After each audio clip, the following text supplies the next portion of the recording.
একটা প্লেয়ারকে কিভাবে কোচিং করানো যায় অথবা একটা প্লেয়ারকে কিভাবে ম্যাক্স করানো যায়, এমন প্রশ্ন আপনারা অনেকেই আমাকে করে থাকেন। আপনারা অনেকেই আছেন প্লেয়ারদের ম্যাক্স করাতে গেলে অনেকগুলো প্লেয়ার একসাথে ম্যাক্স হয়ে যায়, অথবা কোচিং করানোর সময় আপনার প্রিয় প্লেয়ারের উপরে কোচিং না গিয়ে বিভিন্ন ধরনের প্লেয়ারের উপরে কোচিং চলে যায়। তাই 100% গ্যারান্টি দিয়ে বলতে পারি আজকে যে টিপস আপনাদের শিখিয়ে দিব এই টিপস আপনারা ফলো করলে অবশ্যই নির্দিষ্ট প্লেয়ারকে ম্যাক্স করতে পারবেন। তাই ধৈর্য ধরে ভিডিওটি শেষ পর্যন্ত দেখতে হবে। আমার এই স্কোয়াডে অনেকগুলো ম্যাক্স প্লেয়ার রয়েছে, এর পাশাপাশি বেশ কিছু প্লেয়ার কিন্তু রয়েছে।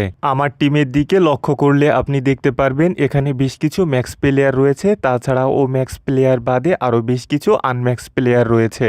এর পাশাপাশি আরও বেশ কিছু গোলকিপার রয়েছে। এই অবস্থায় আমি কিন্তু কোনো প্লেয়ারকে নির্দিষ্টভাবে ম্যাক্স করতে পারবো না। এখন যদি কোনো প্লেয়ারকে কোচিং করাই তাহলে কিন্তু নির্দিষ্ট প্লেয়ারের উপরে না গিয়ে বিভিন্ন প্লেয়ারের উপরে পড়তে পারে। তাই নির্দিষ্ট প্লেয়ার, ম্যাক্স প্লেয়ার এবং গোলকিপার ব্যতীত বাকি যত প্লেয়ার রয়েছে সব প্লেয়ারগুলোকে রিলিজ করে দিতে হবে। আমরা যে প্লেয়ারটাকে ম্যাক্স করতে চাচ্ছি ওই প্লেয়ার, ম্যাক্স প্লেয়ার এবং গোলকিপার পজিশনের প্লেয়ার ব্যতীত যত প্লেয়ার রয়েছে সব প্লেয়ারগুলোকে এখন আমাদের রিলিজ করে দিতে হবে। ইতিমধ্যে আমরা কিন্তু সব প্লেয়ারগুলোকে রিলিজ করে দিয়েছি। এখন আমাদের স্কোয়াডে শুধুমাত্র ম্যাক্স প্লেয়ার এবং গোলকিপার পজিশনের প্লেয়ার ব্যতীত অন্য কোনো প্লেয়ার কিন্তু নাই।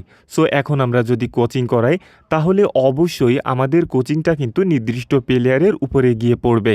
কারণ হচ্ছে ম্যাক্স প্লেয়ারগুলোকে আর ম্যাক্স করা যাবে না, আর গোলকিপারকে ম্যাক্স করার জন্য অবশ্যই আলাদা ধরনের কোচিং লাগে। তাই আমরা এখন নিশ্চিন্তে আমাদের নির্ধারিত প্লেয়ারটাকে ম্যাক্স করতে পারবো।